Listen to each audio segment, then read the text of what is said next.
Dave Den Bleyker with Roots AI, Director of Commercial Sales and Business Development.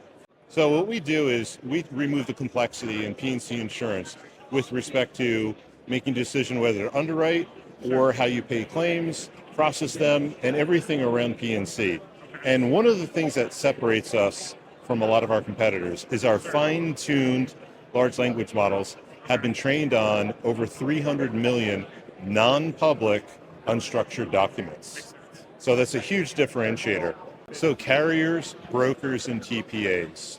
We have, you can see we've got the top three, the top 10 carriers, brokers, and TPAs. Actually, top 5 of each. So we've got a great cross-section of clients today.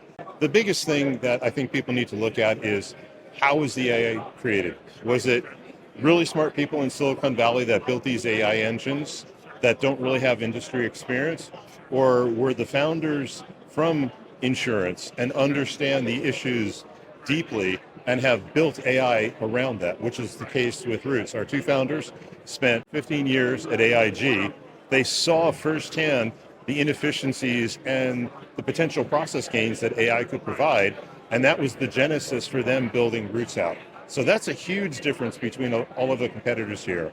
The other thing is we have customers, referenceable customers. We have numbers, we have data and benchmarks.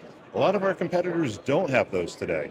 So I think what we're seeing right now is people starting to gain trust as AI supporting their job function, especially in insurance. I think the big fear is that, this is going to take my job away. But humans are incredibly valuable. Humans are going to provide that insight, and because of how insurance is legislated, you can't have AI making, binding legal decisions. So you still want to have a human make that final decision so that they go through it. But we want to provide all the information. We want to take all that heavy work and grunt work out. Like many times you're going to overuse an adjuster for things just because you're shorthanded. And I think that's the last point that becomes a problem in this industry. In 23, up to there, the vacancy rate was about 10%.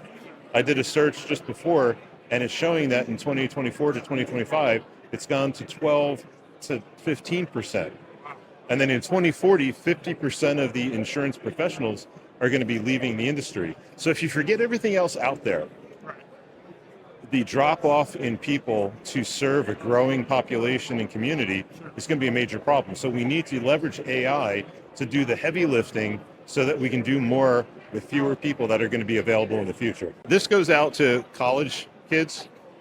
You should really look into insurance because it's a great place to find your niche, whether it's insurance tech, maybe working as an insurance broker, personal lines, what have you. But it's really the foundation of our economy. So please consider that. I know thus far people I've talked to have not said, hey, I'm going to go into insurance when I get out of college. But please, that's something you should really think about.